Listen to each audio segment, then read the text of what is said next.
ஐயனார் துணை சரியில்ல டுடே எபிசோட்ல நம்ம நிலாவும் சோழனும் கோயில் இருக்காங்க.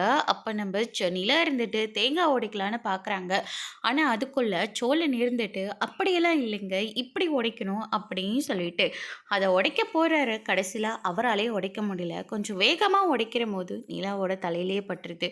ஐயையோ என்னாச்சுங்க அப்படின்னு சொல்லிட்டு சோழன் ரொம்பவே பதறி போகவும், ஒன்றும் இல்லை பரவாயில்ல விடுங்க, இதுதான் நீங்கள் தேங்காய் உடைக்கிற லட்சணமா அப்படின்னு சொல்லிட்டு நிலா சொல்லிடுறாங்க. அதுக்கடுத்து தான் நம்ம சோழன் இருந்துட்டு ஏதோ தெரியாமல் பண்ணிட்டேன் விடுங்களேன் அப்படின்னு சொல்லிட்டு நம்ம சோழன் சொல்லிடுறாங்க. சரிங்க, உங்கள் அம்மாவோட நம்பர் கொடுங்க, உங்கள் அண்ணன் நம்பரு, உங்கள் அப்பா நம்பரு, உங்கள் அண்ணி நம்பரு கூட இருக்குது, ஆனால் உங்கள் அம்மா நம்பர் தான் எங்கிட்ட இல்லை, அதை கொடுக்குறீங்களா அப்படின்னு சொல்லிட்டு கேட்கவும், எதுக்குங்க இப்போ எங்கள் அம்மா நம்பர் உங்களுக்கு அப்படின்னு சொல்லிட்டு நம்ம நிலா கேட்கவும், இல்லைங்க அவங்களுக்கு இன்றைக்கி பர்த்டே இல்லை, அதனால் அவங்களுக்கு ஒரு விஷ் பண்ணணும், அது மட்டும் இல்லை ஒரே ஒரு அழுத்தினா போதும், நேராக திருவண்ணாமலைக்கு கூட போயிடலாம், உங்கள் பர்த்டேக்கு 2 கேக்கை வெட்ட எனக்கு உங்கள் அம்மாவோட பர்த்டேக்கு ஒரு கேக் கூடவா நான் வெட்ட மாட்டேன் அப்படின்ற மாதிரி சொல்லிடுறாங்க. ஒன்றும் தேவையில்லை அப்படின்னு சொல்லிட்டு நிலா சொல்லிடுறாங்க. அவ்வளோதானே, அவளை சரி விடுங்க அப்படின்னு சொல்லிட்டு சோழன் சொல்லிடுறாங்க.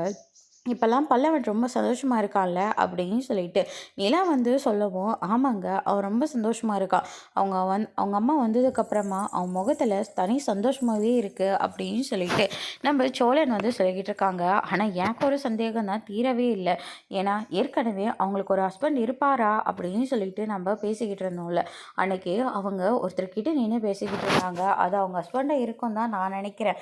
ஆனால் இவங்க இல்லைன்னு வேற சொல்லிக்கிட்டு இருக்காங்க. அதை தாங்க என்னால் நம்பவே முடியல அப்படின்னு சொல்லிட்டு சோழன் சொல்லிக்கிட்டு இருக்காங்க. எனக்கும் அவங்கள சரி விடுங்க, இத்தனை வருஷத்துக்கு கழிச்சு இப்போ தான் அவங்க இங்கே வந்திருக்காங்க, ரொம்ப சந்தோஷமாக இருக்குது அப்படின்னு சொல்லிட்டு நம்ம நிலா சொல்லிக்கிட்டு இருக்காங்க. அது மட்டும் இல்லை, பல்லவனும் ரொம்பவே சந்தோஷமாக இருக்கா அப்படின்னு சொல்லிட்டு நம்ம நிலா சொல்லிக்கிட்டு இருக்காங்க. நான் கூட ஒரு எதிர்பார்ப்பு பார்த்தேன், இத்தனை வருஷம் கழிச்சு அவங்க வீட்டுக்கு வந்திருக்காங்களே, இத்தனை பார்க்குறவங்க எல்லாரும் இந்த வந்த பொண்டாட்டியும் கொன்னுட்டான் அப்படின்ற மாதிரி சொன்னாங்க. ஆனால் அவங்க இப்போ உயிரோடு திரும்ப வந்திருக்காங்க. ஆனால் அவர் என்னடா வெறுப்பை மட்டும்தான் காட்டிக்கிட்டு இருக்காரு, அதுதாங்க எனக்கும் ஒன்றும் புரியல அப்படின்னு சொல்லிட்டு நிலா சொல்லவும், அதுதாங்க எனக்கும் புரியல அப்படின்னு சொல்லிட்டு இந்த பக்கம் நம்ம சோழனும் சொல்லிக்கிட்டு இருக்காங்க. அதுக்கு அடுத்ததாக பார்த்திங்கன்னா அவர் பேச ஆரம்பித்தாதான் அவங்க எதனால் வீட்டை விட்டு வெளியே போனாங்க, என்ன காரணத்துக்காக போனாங்கிற விஷயமே நம்மளுக்கு தெரியும். இவங்க சொல்லாமல் நமக்கு எதுவும் தெரிய போகிறது இல்லை அப்படின்னு சொல்லிட்டு நிலாவும் சோழனும் ஒரு பக்கம் பேசிக்கிட்டு இருக்காங்க. அதுக்கு அடுத்ததாக பார்த்திங்கன்னா பல்லவனோட அம்மா பாத்திரம்லாம் கழுவிக்கிட்டு இருக்காங்க. சரி இப்போ தான் வீட்டில் யாரும் இல்லைல்ல, பேசாமல் நம்ம பணத்தை எங்கே வச்சுருக்காங்கன்னு சொல்லிட்டு அதை எடுத்துடலாம் அப்படின்னு சொல்லிட்டு முயற்சி பண்ணுறாங்க. ஆனால் அதுக்கு அடுத்ததாக பார்த்திங்கன்னா அவங்களுடைய ஹஸ்பண்ட் வீட்டுக்கு வந்துடுறாரு. எங்கடி இருக்க, வீட்டுக்கு நான் வீட்டில் தான் இருக்கேன், முதல்ல நீ வெளியே வா அப்படின்ற மாதிரி சொல்கிறாங்க. என்ன வெளியில் வர சொல்கிற, நீ எங்கேயா இருக்க அப்படின்னு சொல்லிட்டு கேட்கவும், வீட்டு வாசலில் தான் நின்றுட்டுருக்கான், வெளியே வா அப்படின்ற மாதிரி சொல்லிடுறாங்க. வீட்டில் தான் இந்த நேரத்தில் யாரும் இல்லைன்னு சொல்லியிருக்கல்ல, அம்மா பணத்தை எடுத்துகிட்டு நீ வந்துட வேண்டியதானே, எதுக்கு இன்னும் இங்கேயே உட்காந்துக்கிட்டு இருக்க, இத்தனை வருஷம் கழிச்சு புள்ள பாசம் வந்துருச்சா உனக்கு அப்படின்னு சொல்லிட்டு கேட்கும். பிள்ளை பாசத்தோட நான் எதுக்கே இந்த வீட்டில் எல்லாரு கூடயும் உட்காந்துட்டு இருக்க போகிறேன், எப்போவோ விட்டுட்டு போனது, இப்போ புள்ள பாசம் அது இதுன்னு சொல்லிக்கிட்டு இருக்க, அப்படியெல்லாம் ஒன்றும் இல்லை, பணத்தை வேற எங்கே வச்சுருக்காங்கன்னே தெரியல, அதை தேடி கண்டுபிடிச்சி தானே எடுத்துகிட்டு வர முடியும் அப்படின்ற மாதிரி சொல்லிடுறாங்க. இது பெரிய அரண்மனை, இதில் பணத்தை வேற எங்கே வச்சுருக்காங்கன்னு இவங்களுக்கு தெரியலையா வேற அப்படின்ற மாதிரி 2 பேரும் மாறி மாறி சண்டை போட்டுக்கிறாங்க. இது எல்லாத்தையும் நடேசன் பார்த்துடுறாங்க. ஏய் நீ என்னடா இங்கே அப்படின்னு சொல்லிட்டு நடேசன் இருந்துட்டு அவங்கள பிடிக்க போகிறாங்க. யோ இங்கேருந்து போயா, உன் கையில் மாட்டிட்டு போகிற அப்படின்னு சொல்லிட்டு இந்த பக்கம் பல்லவனோட அம்மா ரொம்பவே பதறி போகிறாங்க. அதுக்கு அடுத்ததான் நடேசன் போய் பிடிக்கிறதுக்குள்ளேயே அவங்கள எஸ்கேப் ஆக விட்டுடுறாங்க.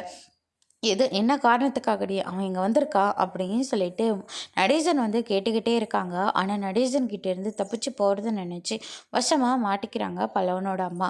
என்ன காரணத்துக்காக அவன் இங்கே வந்தான், இத்தனை வருஷம் கழிச்சு உனக்கு பிள்ளை பாசம் வேற வந்துருச்சாக்கும், அவங்க தான் புத்தி கட்டுத்தனமாக உன்னை வீட்டுக்கு கூட்டிகிட்டு வந்திருக்காங்க, நீ எப்படிப்பட்டவ யார் என்னன்னு கூட அவங்க தெரிஞ்சுக்காம, ஆனால் அவங்களுடைய ஏமாளித்தனத்தை நீ பார்த்துட்டு இப்போ ஏதோ ஒரு திட்டத்தோட வீட்டுக்குள்ளே வந்திருக்குன்னு மட்டும் தருது, என்ன 4 பசங்களும் ஆளுக்கு ஒவ்வொரு வேலைய பார்த்துக்கிட்டு நிம்மதியா இருக்காங்க. தேவையில்லாம மறுபடியும் உள்ள பூந்து ஏதாவது கெடுக்கணும்னு நெனைச்சேன். இங்க ஊருக்காரங்க உன்ன கொன்னுட்டதா சொல்லிக்கிட்டு இருக்காங்க. நிஜமாவே நான் உன்ன கொன்னுடுவேன் அப்படின்னு சொல்லிட்டு நடேசன் இருந்துட்டு கழுத்த பிடிச்சு நெருக்கிட்டு இருக்காரு. அதுக்கு அடுத்ததா என்னை விடுங்க. இன்னுமே உங்க கோவம் தெரியலையா? இந்த அழுந்து ட்ராமா பண்ற வேலையெல்லாம் என் பிள்ளைங்களோட நிப்பாட்டிக்கோ. உன்னோட ஏமாத்தலத்தால தான் என்கிட்ட நடக்காது அப்படின்ற மாரி சொல்லிட்டாரு. அதுக்கு அடுத்ததா பல்லவன் வந்துடுறாங்க. யோவ்! என்னய்யா பண்ணிட்டுருக்க? என்ன எங்க அம்மாவ கழுத்த நெரிச்சு கொன்னுகிட்டு இருக்க? அம்மா உங்களுக்கு ஒண்ணும் இல்லம்மா அப்படின்ற மாரி சொல்லிடுறாங்க. பாரு பல்லவா, என்னை எப்ப பாரு இந்த வீட்ட விட்டு வெளிய போ, வெளிய போன்னு சொல்லி கழுத்த பிடிச்சு நெரிச்சுக்கிட்டே இருக்காரு. நான் ஏம்மா இத்தனை வருஷமா நீ வரலன்னு சொல்லி கேட்டுக்கிட்டு இருந்தல்ல, இவரோட கோவம் தான் இதுக்கு எல்லாத்துக்கும் காரணம். எப்படி பல்லவா என்னால இந்த வீட்டுக்கு வர முடியும்? எதுக்கு எடுத்தாலும் கழுத்த பிடிச்சு நெரிச்சுக்கிட்டே இருக்காரு. இந்த மனுஷன் கூட எப்படி வாழ முடியும்? அப்படின்ற மாரி வந்து சொல்லிடுறாங்க. ஆமா, இன்னொரு தடவை என் அம்மா மேல கை பட்டுச்சுன்னா நடக்கிறதே வேற. எங்க அம்மா இந்த வீட்ல தான் இருப்பாங்க. முடிஞ்சா நீ இந்த வீட்ல இரு. அப்படி இல்லையா இந்த வீட்ட விட்டு நீ வெளிய போ. ஆனா எங்க அம்மா எங்க கூட தான் இருப்பாங்க அப்படின்ற மாரி நடேசன் கிட்ட வந்து பல்லவன் வந்து சொல்லிடுறாங்க. நடேசன் ரொம்பவே கோவமா அங்கேருந்து கிளம்பி போயிடுறாங்க. அதுக்கு அடுத்ததா வீட்டுக்கு எல்லாருமே வந்துடுறாங்க. இப்படி அளந்துக்கிட்டே இருந்தா என்ன விஷயம்? என்னன்னு சொன்னா தானே எங்களுக்கும் தெரியும் அப்படின்னு சொல்லிட்டு சேரன், பாண்டி அதுக்கு அடுத்ததா சோழன் சொல்லிட்டு எல்லாருமே மாத்தி மாத்தி கேட்டுக்கிட்டு இருக்காங்க. அதுக்கு அடுத்ததா பல்லவன் இருந்துட்டு, நடேசன் வந்தா உங்க அம்மாவோட கழுத்த பிடிச்சு நெரிச்சு வீட்டில் எல்லார்கிட்டையும் சொல்லிக்கிட்டு இருக்காங்க. அவரெல்லாம் அப்படி பண்ண மாட்டாரே அப்படின்னு சொல்லிட்டு நிலா வந்து சொல்லிக்கிட்டு இருக்கவும், இல்லை நீ என் 2 கண்ணால் பார்த்தேன். அவங்க அம்மா கிட்ட அப்படி தான் நடந்துக்கிட்டாரு அப்படின்ற மாதிரி சொல்லிடுறாங்க. இத்தனை வருஷமா ஏன் வரலன்னு சொல்லி எல்லாரும் கேட்டுக்கிட்டு இருந்தீங்கல்ல, இதனால தான் நான் இந்த வீட்டுக்கே வரல. சேரனோட அம்மாவை கொன்ன மாதிரி என்னையும் கொன்னுடுவாரோன்னு பயந்துக்கிட்டு தான் குழந்தை எதுவும் பண்ண மாட்டாரு. அதனால தான் பல்லவனை எங்கேயும் விட்டுட்டு நான் பாட்டுக்கு கிளம்பி போயிட்டேன். என் உயிரை காப்பாற்றிக்கணும்ல, அது மட்டும் இல்லை, என்னால் போய் சரியான நேரத்தில் உனக்கு சாப்பாடு கொடுக்க முடியுமா இல்லையான்னு கூட எனக்கு தெரியல. அதனால தான் உன்னை நான் இங்கேயே விட்டுட்டு போயிட்டேன் அப்படின்னு சொல்லிட்டு பல்லவனோட அம்மா வந்து சொல்லிக்கிட்டு இருக்காங்க. ஆனால் இப்போ நீ பெரிய பிள்ளைய ஆயிட்ட, கஷ்டம் நஷ்டம் எல்லாமே உனக்கு தெரியும். நானும் இப்போ 4 இடத்துல வேலை செஞ்சேன்னா கூட ஏதோ கொஞ்சம் வருமானம் கிடைக்கும், அதை வச்சு நான் உன்னை நல்லபடியாக பார்த்துக்கிறேன். நீ வரைய அம்மா கூட போயிடலாம் அப்படின்ற மாதிரி சொல்லிடுறாங்க. பல்லவனை கூட்டிகிட்டு போகிறேன்னு சொன்ன உடனே வீட்டில் இருக்கிற எல்லாருமே ஷாக் ஆகுறாங்க. இங்கே பாருங்கம்மா, நீங்களே எங்கேயும் போக தேவையில்ல, பல்லவனும் எங்கேயும் வரப்போகிறதில்ல. அந்த அப்பா கிட்ட நான் பேசிக்கிறேன் அப்படின்னு சொல்லிட்டு சேரன் வந்து சொல்லிக்கிட்டு இருக்காங்க. அதுக்கு அடுத்ததாக ஒரு வழியா பல்லவனையும் அவங்க அம்மாவையும் சமாதானம் பண்ணி விட்டுறாங்க. அதுக்கு அடுத்ததான் நிலா இருந்துட்டு இந்த பண்டி இதில் 60,000 பணம் இருக்குது அப்படின்ற மாதிரி சொல்லிடுறாங்க. எதுக்குங்க அப்படின்னு சொல்லிட்டு கேட்கவும், மறுபடியும் ஆரம்பிச்சிட்டிங்களா? நான் கொடுக்காம வேற யாரு கொடுக்க போகிறாங்க, இந்தாங்க பணம் அப்படின்ற மாதிரி சொல்லி பணத்தை வந்து கொடுக்குறாங்க. இது பல்லவனோட அம்மா பார்த்துக்கிட்டே இருக்காங்க. அண்ணா இந்தாங்க, டேய் பாண்டி, இந்த பணத்தையும் அந்த பணத்தோட சேர்த்து வச்சிடுறேன். நாளைக்கு ஓனர்கிட்ட எப்போ என்னன்னு சொல்லி எடுத்துகிட்டு போயிடலாம் அப்படின்ற மாதிரி சொல்லிக்கிட்டு இருக்காங்க.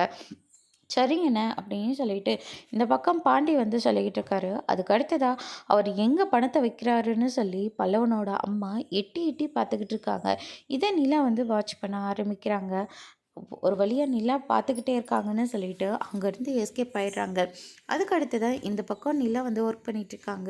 திடீர்னு அவங்களுக்கு தொண்டை ஒரு மாதிரியாக இருக்கிறதுனால தண்ணி குடிக்க போகிறாங்க. அங்கே பல்லவனுடைய அம்மா அவங்க ஹஸ்பண்ட் கிட்டே நின்று பேசிக்கிட்டு இருக்காங்க. போய் பணத்தை எடுத்துகிட்டு வாடி, கிளம்பலாம் அப்படின்ற மாதிரி சொல்லிக்கிட்டு இருக்காங்க. பணம்னு சொல்லி நச்சரிச்சா கொஞ்ச நேரம் வெயிட் பண்ணு, அவங்க எங்கே வச்சுருக்காங்கன்னு கண்டுபிடிக்க முடியல, தெரிஞ்சால் நான் கண்டிப்பாக எடுத்துகிட்டு வந்துடுறேன் அப்படின்ற மாதிரி 2 பேரும் நின்று பேசிக்கிட்டு இருக்காங்க. அதோட இன்னைக்கான எபிசோட் முடிச்சிருக்காங்க.